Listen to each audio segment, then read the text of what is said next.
আসসালামু আলাইকুম। কেমন আছেন সবাই? আশা করি ভালো আছেন, যে যেখানে আছেন সুস্থ আছেন। তো আজও একটি নতুন ব্লগ ভিডিও নিয়ে আপনাদের মাঝে চলে এলাম। আশা করি আমার আজকের ভিডিওটা আপনাদের ভালো লাগবে, আর ভালো লাগলে প্লিজ আমার চ্যানেলটিকে সাবস্ক্রাইব করে দিবেন। তো আজকে হচ্ছে আমি দুপুর টাইমে রান্না করতে চলে এলাম, আর আজকে রান্না করব হচ্ছে পুঁই শাক, চিংড়ি মাছ দিয়ে পুঁই শাক রান্না করব, মসুরের ডাল রান্না করব, করলা ভাজি করব। তো বন্ধুরা, আপনারা আমার সঙ্গেই থাকুন। আশা করি ভিডিওটি আপনাদের ভালো লাগবে। আপনারা যারা আমার ভিডিওগুলো রেগুলার দেখেন, তাদের প্রতি আমার একটা রিকোয়েস্ট থাকবে, প্লিজ আপনারা আমার ভিডিওগুলো দেখবেন আর সুন্দর সুন্দর কমেন্টসের মাধ্যমে আমাকে উৎসাহিত করবেন।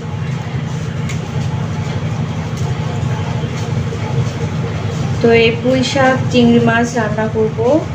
পুঁই শাকের তরকারি তো অনেক ভালো লাগে, বিশেষ করে চিংড়ি মাছ দিয়ে খুবই ভালো লাগে আমার বেবিরাও পছন্দ করে।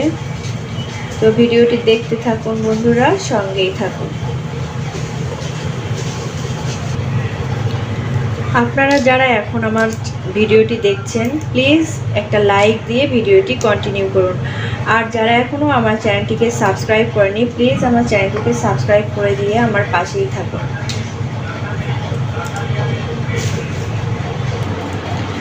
তো বন্ধুরা, এই তো আমি এখানে ভাত উঠাবো। ভাত রান্না করার জন্য এখানে আমি চুলায় পানি বসিয়ে দিয়েছি। পানিটা বলক আসলে তারপর হচ্ছে চালটা দিয়ে দিব। আর এদিক থেকে আমি ডাল রান্না করব, তার জন্য সব রেডি করি। তো সব রেডি করে নিলাম। এখন এই যে আমি ডালটা বসাবো। ডালটাকে আমি কিছুক্ষণ ভিজিয়ে রেখেছিলাম, এতে করে খুব তাড়াতাড়ি সেদ্ধ হয়ে যাবে। আর ডালের সঙ্গে আমি কাঁচামরিচ, পেঁয়াজ আর রসুন নিয়েছি, সব একসঙ্গেই দিয়ে দিচ্ছি।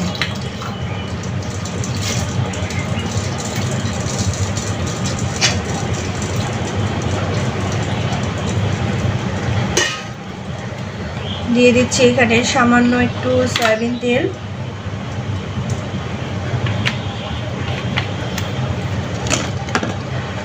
আর দেব সামান্য হলুদ।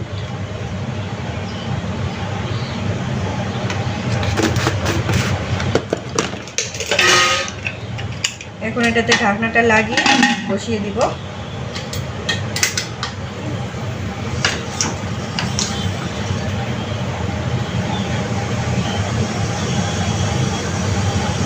তো ডালটা হতে থাক। তো এই তো বন্ধুরা, আমি শাকটাকে সুন্দর করে কেটে পরিষ্কার করে পানি ঝরিয়ে নিলাম। আর এখানে শাকের ডাঁটা আর হলো আলু আমি পরিষ্কার করে পানি ঝরিয়ে নিয়েছি, আর চিংড়ি মাছ। তো এখন এই শাকটাকে আমি রান্না করব চিংড়ি মাছ দিয়ে।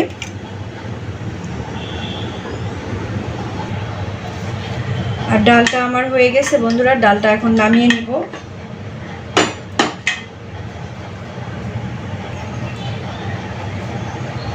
তো হয়তো প্যানটা গরম হয়েছে, আমি শাকটাকে রান্না করে নিব, তার জন্য তেল দিয়ে দিচ্ছি পরিমাণ মতো।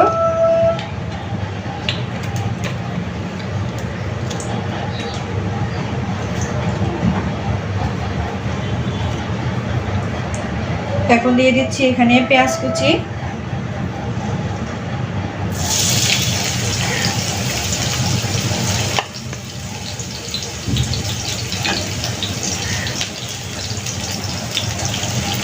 পেঁয়াজটাকে আমি একটু ভেজে নিব, হালকা ব্রাউন কালার করে ভেজে নেব।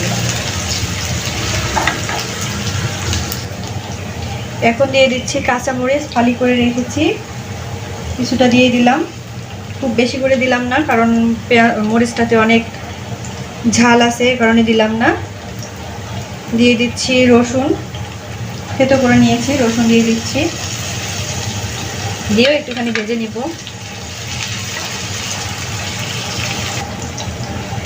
এখন দিয়ে দিচ্ছি এর মধ্যে আমি স্বাদ মতো লবণ, সামান্য করে একটু হলুদের গুঁড়া, আর দিয়ে দিচ্ছি জিরার গুঁড়া হাফ চামচ,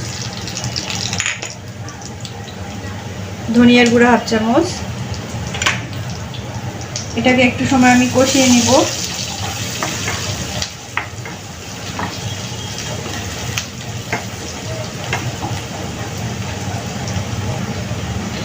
এখন দিয়ে দিচ্ছি ধুয়ে রাখা মাছ।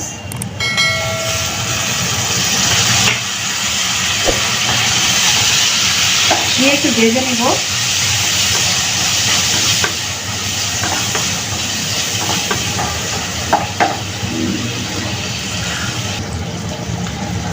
তো বন্ধুরা মাছটাকে কিছুক্ষণ আমি ভেজে নিলাম। এখন এর মধ্যে দিয়ে দিচ্ছি পুঁইয়ের ডাঁটা আর হলো আলু আমি কেটে ধুয়ে রেখেছিলাম, ওটা দিয়ে দিচ্ছি।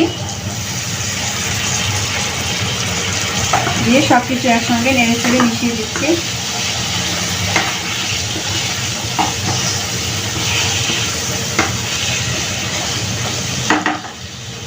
এখন সামান্য করে একটু পানি দিয়ে দিব।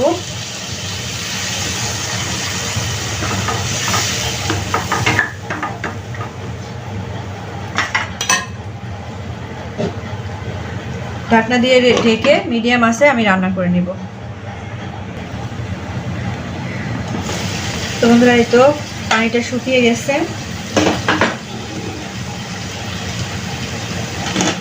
আমি অফ ক্যামেরায় বেশ কয়েকবার নেড়ে দিয়েছিলাম যাতে করে লেগে না যায়।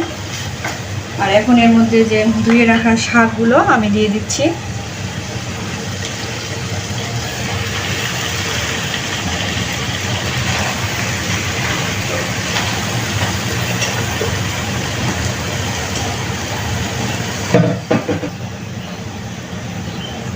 এখন এগুলোকে একটু নেড়ে চেড়ে মিশিয়ে দিব।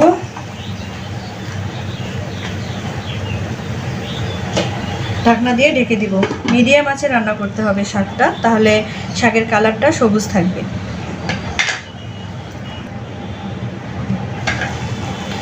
তো এই তো দেখতেই পাচ্ছেন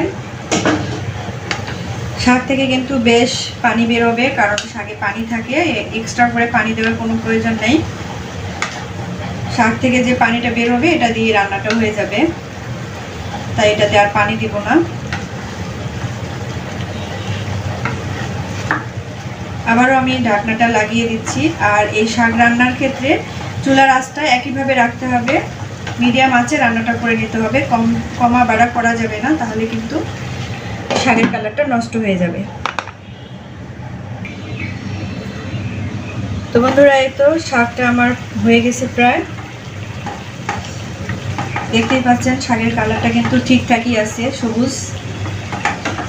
তো এতটুকু ঝোল আমি রাখবো, কারণ হচ্ছে আলু দিয়েছি, এটা ঠান্ডা হওয়ার পরে যখন ঠান্ডা হয়ে যাবে তখন অনেকটাই জমে যাবে, টেনে নেবে। তো তার জন্য আমি এটাকে আর রান্না করব না, আমি এটাকে এখন নামিয়ে নিব।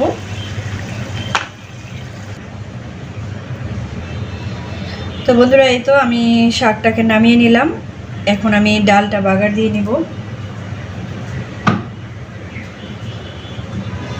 প্যানটা গরম হয়েছে, এখন আমি তেল দিয়ে দিচ্ছি।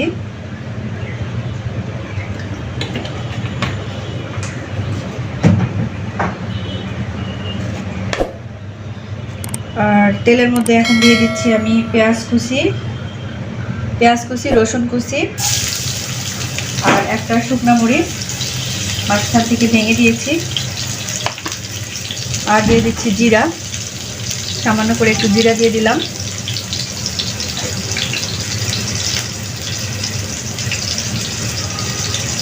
এখন এটাকে আমি ভেজে নেব, তারপর ডালটা দিয়ে দিব। তো পেঁয়াজ রসুন আমি ভেজে নিলাম, এখন এর মধ্যে আমি ডালটা দিয়ে দিচ্ছি। এখন দিয়ে দিচ্ছি এর মধ্যে আমি স্বাদ মতো লবণ, আর দিয়ে দিচ্ছি জিরার গুঁড়া, দিয়ে আমি ডালটাতে বলক তুলে নেব।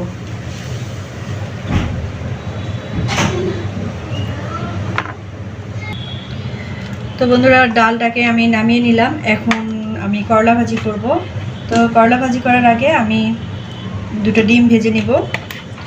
তো তার জন্য আমি প্যানে তেল দিয়ে দিলাম, তেলটা গরম হতে থাক, আর আমি ডিমটাকে একটু ফেটিয়ে নিচ্ছি।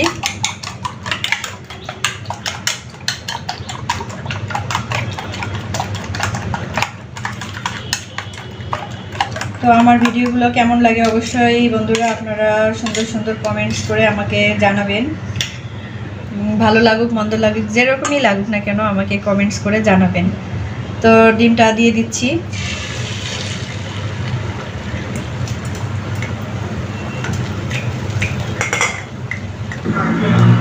তো বন্ধুরা, এই তো আমার ডিমটা ভেজে নেওয়া হয়ে গেছে। ডিমটা এখন উঠিয়ে নিচ্ছি।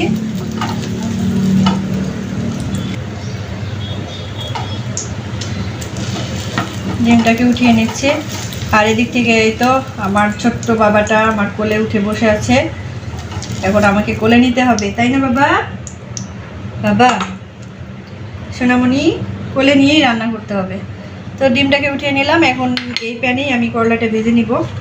তো তার জন্য আর একটু তেল দিয়ে দিচ্ছি। আর ফোড়নের জন্য দিয়ে দিচ্ছি আমি জিরা, কাঁচামরিচ আর রসুন কুচি।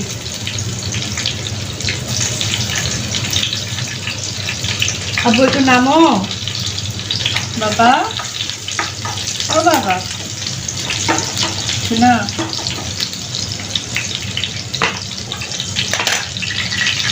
আর এর মধ্যে দিয়ে দিচ্ছি এখন এই যে করলা আর আলু দিয়ে ভাজি করব। আমি কেটে ধুয়ে পরিষ্কার করে রেখেছি, তো দিয়ে দিচ্ছি।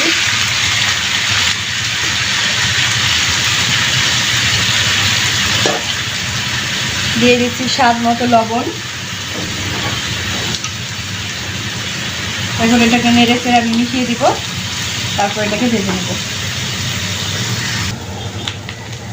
করলা ভাজিটা আমার প্রায় হয়ে গেছে, ভেজে নিলাম।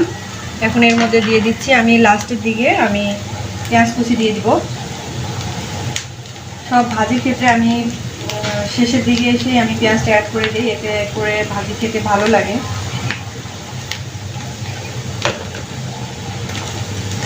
এখন নেড়ে চেড়ে মিশিয়ে আর 2 মিনিটের মতো রান্না করে নেব।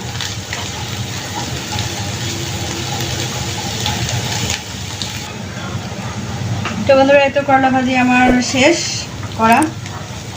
তো এখন সবগুলো পরিবেশন করে তারপরে আপনাদেরকে দেখিয়ে দিচ্ছি। তো বন্ধুরা, রান্না বান্না শেষ।